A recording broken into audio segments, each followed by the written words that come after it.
Is there a Chuck that calls? I don't even pay attention. Is there a Chuck that Ray usually calls every day, but he's usually trying to sell us weed. There is. No, I think it's got something to do with it. I think it worked on you last week. Remember, you were really tense at the beginning of the week last week. You started the show a little frustrated, a little angry. Who did? You did. I did? Yeah. We played this song and it calmed you down, and we had a great week. So. The funny thing is, I don't remember 5 minutes ago. My short-term memory is shot. Now, Ray would tell you there's a reason for short-term memory loss. Really? And is there a Chuck that calls? I don't even pay attention. Is there a Chuck that Ray usually calls every day, but he's usually trying to sell us weed. There is. People have been around. They've been experienced, and when it comes to when it comes to cocaine, it's I mean, you know, you're going to get people. It's a different line. You talk about marijuana. You're going to get guys like Ray. And, well, that's why we thought Ray could help out with it. I want to know how long 1,000 pounds would last Ray. I mean, 1,000 pounds is. I mean, that would like fill up this room, wouldn't it? I don't know.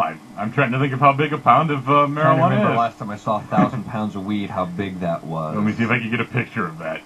In Google. Can you Google 1,000 pounds of weed and let's see if Google images in parentheses put not on this. I knew you were. What? As soon as you said that, I'm thinking, man, Tommy Lee partied the hardest in Motley Crue. And I'm not saying he wasn't, you know, a show pony in that race. Okay, I'm trying Jack, to. Or more like a horse. I'm missing the fourth. Okay, I'm missing I saw the fourth video. I'm missing the fourth member. You had Vince Neil, Tommy Lee, Mick Mars. Who was the other one? Jack. I mean, how are you guys missing Nikki Sixx? Nikki Sixx. Sorry. Hold on. He almost died of a heroin overdose. Okay. There's your winner right there. Nikki Sixx was the one. Nikki Sixx. Thanks, Jack. Was it heroin though? Was it heroin? Yes, that's what it was. Yes. Now the behind the music is coming back to me. I didn't think you could OD on heroin. You really just said that. I did. I thought I've heard stories, not that you don't really OD on heroin. I interviewed Leif Garrett one time, but he goes, "It's like being in the mother's womb." And we're like, "Oh my God, you're really screwed up." Wow. What? So Nikki Sixx was the one that almost died. Okay, that was a behind the music. That back when VH1 actually put out good programming. They don't put out good programming now.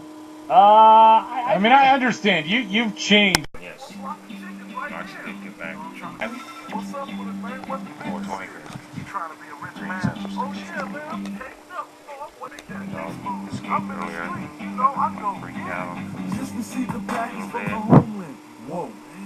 Off where I had to go to and all that. She came back. Before I hit the door, I rolled 5. How are y'all feeling out there? I know there's a couple people logged in here at Green Central Station. I put it out there on Facebook. I thank you all for staying up late and jumping in and seeing how I handle this solo format. I want to incorporate some call-in, do some interviews. Blew the interview with Dana Bill. Dana, I am so sorry. I wish you a very Merry Christmas, Dana Bill. If I can try and get you on the air tonight in the middle of the night, I'd do that. Viewership.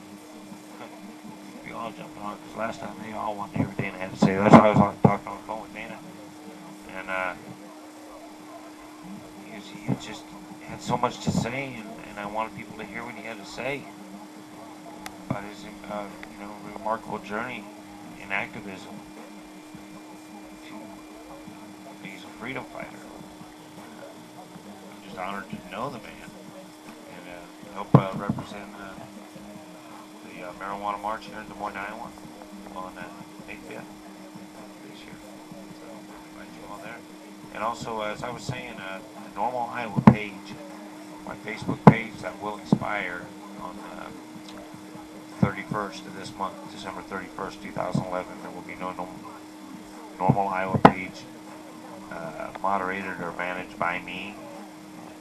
So that'll all be handled through Certified Iowa Normal and all the places I was getting my news sources from. Toke of the Town, stash.normal.org, cannabisnews.com, FOM over there. Love you. It's been an incredible journey last year. I mean, we shook down the GOP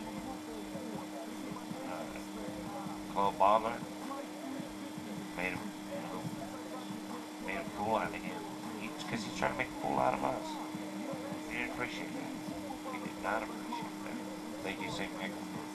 Michael, for stepping up on that. That was huge. And I know you got a personal stake in all of this, based on your. Winner? Huh. Anywho. Call the paramedics. Really screwed up. Well, 11 years clean from any poisons in powder or meth and coke. Oh, really? Good job. Yeah, and So at one time you used coke. well, yeah, back in the day, when I didn't go to University of Iowa, but a lot of my friends did. I lived in Arizona then, and you guys wondered how long it took me to get rid of 1,000 pounds? Yes. I don't know, about 10 years. 10 years, 1,000 pounds of pot. Yeah, between Arizona and Iowa.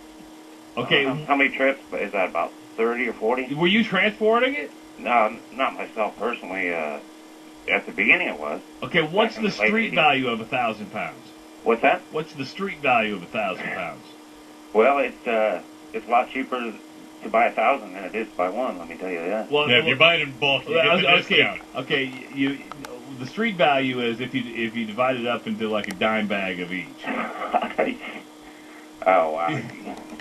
Now you got him doing math. You're not going to be able to do the math with the bonus points. Hey, Now Ray's trying to do this math. I wanted to give props to Tommy Lee. Last time he played at Wells Fargo Arena, he blazed a joint right on the stage. He asked a fan to bring a joint up to the stage. He blazed it right on the stage.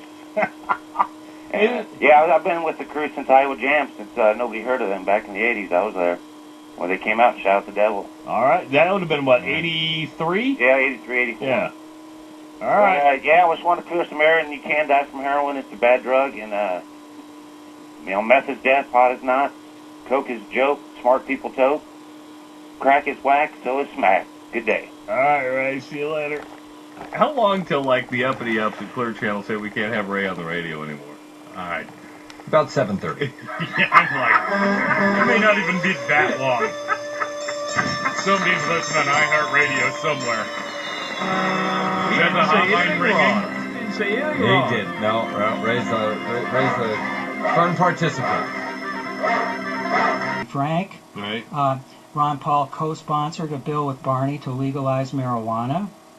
Ron Paul had Frank. Right. Ron Paul co-sponsored a bill with Barney to legalize marijuana. Ron Paul had... I wanted to ask a question of Mr. Gansky. I'm a Ron Paul supporter, and Ron Paul comes out against the drug war and has voted against it consistently. I have a marijuana conviction from 10 years ago, and when I go to fill out an application now, I don't even make it past the Secretary of Death, and in a poor economy, it makes it really hard for someone like myself to work. Now, if Mr. Gansky thinks that marijuana should be illegal and that we should continue the policies, what does he expect someone like myself, who is having a hard time finding employment because of a misdemeanor marijuana conviction 10 years ago, what am I supposed to do? Well, he's not here at the moment, so okay. I'll leave that as a rhetorical question. I'll leave that for the listeners. This was a misdemeanor drug conviction back when? 10 years ago. And the thing is and that how with old were you then? computer access, I was 21. Okay, all right. So, and you're wondering how, I mean, even if it made Ron Paul wants to end the drug war, and I would think that if the drug war ended, that this would come off my record and it would no longer weigh against me. Why would it come off your record? Because it was a crime back when you did it. I think that they would that if the drug war ended, they would make sense of it and think that it's completely unnecessary that they've created an underclass of people with these convictions when 50% of all Americans have at one time or another smoked a joint or have, and in polls nowadays, 50% of the people want it legal. Okay. Then why do you figure that is, if that's the case, why would a potential employer exclude you on the basis of a misdemeanor pot conviction, 10 years ago, 15 years ago? The question on the application isn't did I smoke marijuana, it's did I get caught, okay? And so basically they're not even eliminating people who smoke pot now or did or whatever, they're eliminating people who got caught. Okay, well maybe their argument is if you're not imaginative enough to avoid getting caught for blowing weed, maybe you're not imaginative enough to work for us. So doesn't that seem silly that whoever is most in tune with being a criminal is now eligible? Hey, don't explain that. I can't explain the logic of potential employers. Oh, I understand. I'm just stating my case. Yes? You want a job? Yes, I want a job. What are you qualified to do? Actually, I'm a carpenter, and now that the construction economy has gone to pot, it's really hard to get work. When it was, I made real good money. So at January 2008, that pretty much came to an end. Well, maybe you're blaming it on the drug conviction when it really is just the economy winter. Well, it's both. It's both. See, I actually got hired for a job at a public housing project, and I went. There was hundreds of applicants.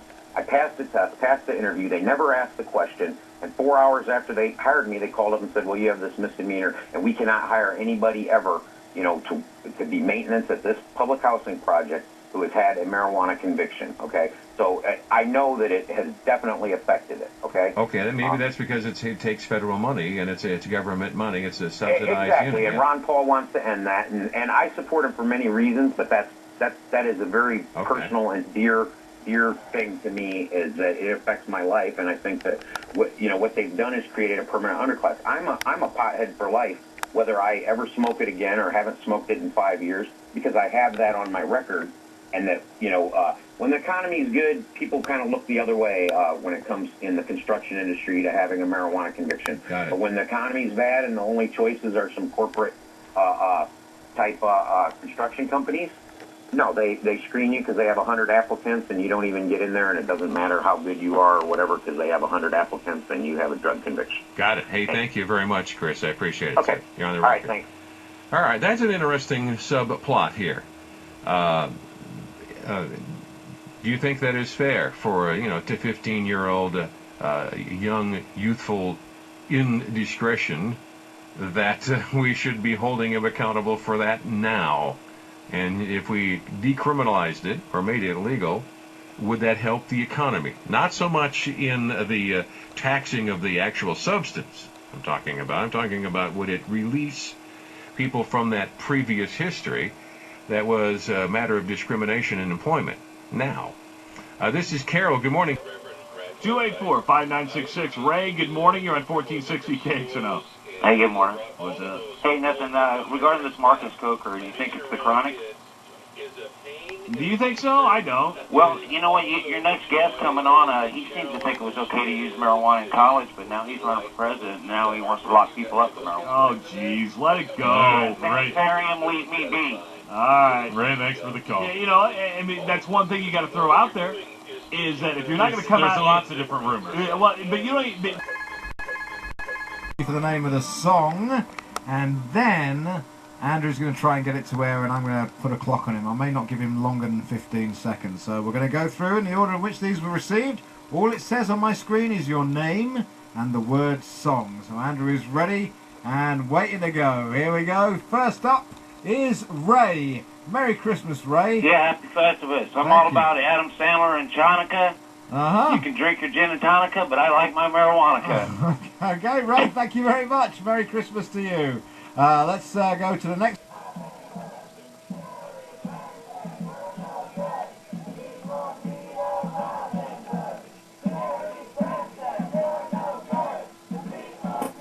Good morning. How's it going? It's good. I had a great night last night, and hopefully have a great day. It's good. Ross Big. Okay, what if we for him this evening?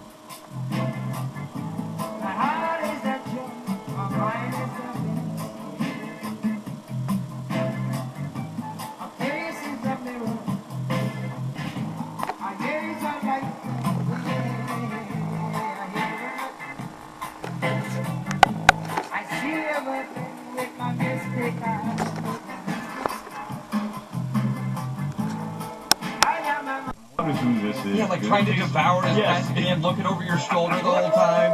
Anybody gonna notice? Hey, where'd you get that sandwich? What do you mean? What sandwich? Out of the fridge? I don't open a refrigerator and go, it's not a community refrigerator. People they spent their own money. Yeah, you could. It's there to store your stuff, but it's not just there. It's not a smorgasbord. It's not a potluck. It's the daily buffet. potluck, you bring your own. Yeah. It was like as a But buffet. you do share during a potluck, you know. Yeah. Just everybody lay it out. A potluck becomes the buffet. Although the people that, you know, if you're having a potluck, let's say there's 20 people, and you say you're having for who even work amongst us, but everyone had all their food and stuff. Everyone had We'll go in and try to grab stuff, right? We'll go in and try to grab stuff, right? You know, nobody admits that. Once they have some fun kids, but they gotta give this charity up to the end of the year with that. Buddy, a happy Festivus. Today is, So that's fine, but party or something, you know, like a pizza party or something at the end of Yeah. the year or something. Yeah, we understand that. You know, but they're just walking through taking your cans. It's just wrong. yeah. So, but other than that, have fun. All right, Sean. Merry Christmas, Sean. Ray, Merry Christmas. Merry Christmas. Hey, good morning. I just wanted to wish everybody a happy Festivus. Today is December 23rd, the Feast of the Festivus begins. Get your pull out. You can have your... Get your what out? Your Festivus pull.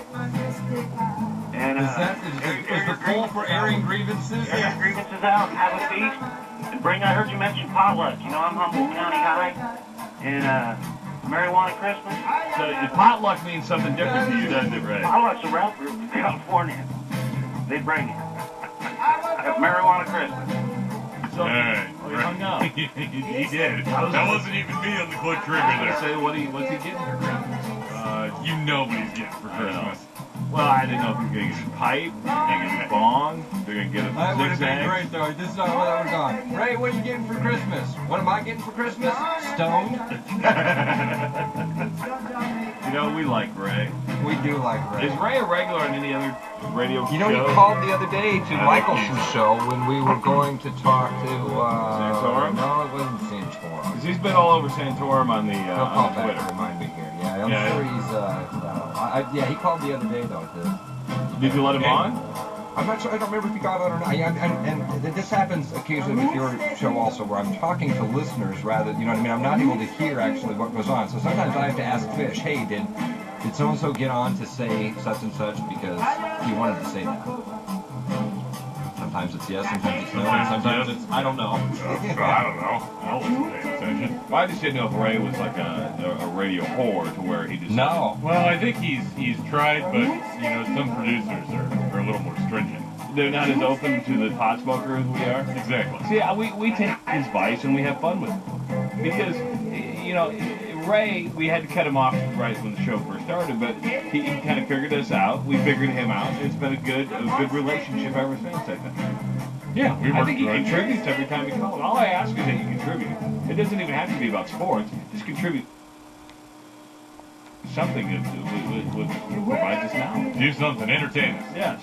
And Ray's very good. Yeah, my philosophy is, you know, don't hurt the show, and we're okay. You know what I mean? Don't come on and, you know, drop bombs. Like the one guy that day, we're having a great conversation. He comes on, he makes some comment about, I don't know Some what it House was. bill. Yeah, That was the day Travis was off. You know, that's fine. You know, there's I guess there's a time and place for it, but man, hit your spots, and that's what Ray's pretty good about. You know, like calling right now, talking about his. I just you mentioned the potluck. I chuckled. Come on. Well, and potluck came up in a food sense, but we all thought about Ray. Well, I didn't until he called in. Really? He mentioned it. Yeah, I'm like, I didn't until he called in, but he'll retweet me and Ross. I don't know if he's got you on the Twitter. Oh, yeah, he Fish, does. But you know, anytime that somebody does something about pot, I should tell him to slow that down on. You don't need to link me on all that stuff. You know. Oh, come on! He's trying to educate you, Ross. I guess. yes. All right, TNT in the morning.